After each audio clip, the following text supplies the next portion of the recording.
Well, greetings once again. Pete Newell, your security manager here at Lake Wildwood. We managed to get through the Memorial Day weekend relatively unscathed.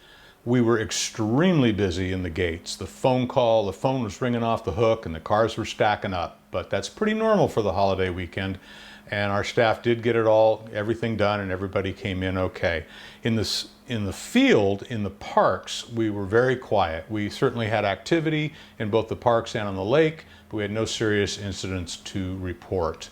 We did work heavily on parking permit violations, which we are instructed to do by the association vigorously this time of year.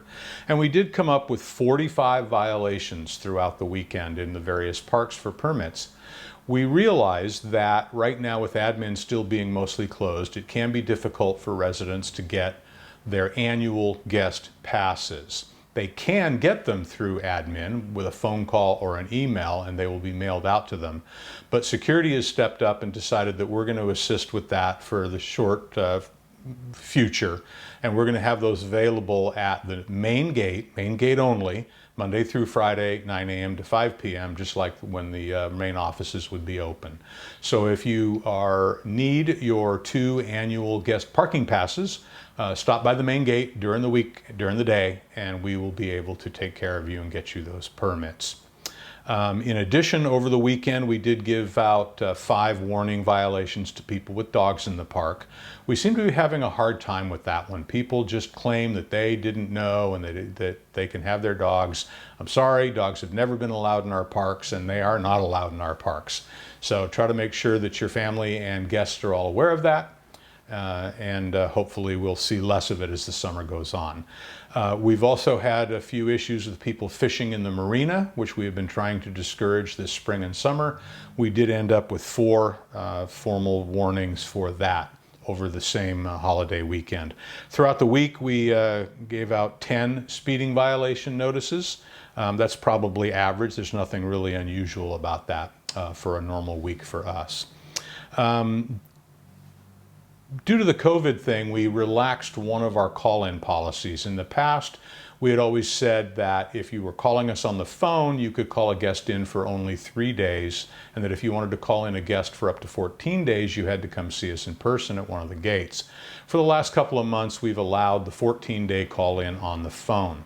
Starting June 1st, we're going to go back to the regular rule and require that on the phone, you're only going to be allowed to call in for 3 days. So we hope that gives you enough time to prepare yourself. Our gates are available for walk-up traffic, and we don't see any problem with going back to that rule. The only incident that we had in the past week of significance did not occur in any of our parks. It was a home up on Pepperwood on late in the evening on Monday evening, Memorial Day itself. A resident there had a pellet gun shot through a window in his front door. Nobody was seen or heard, and he doesn't have any suspects in mind. Our officer happened to be in the area anyhow and responded to the call in just moments.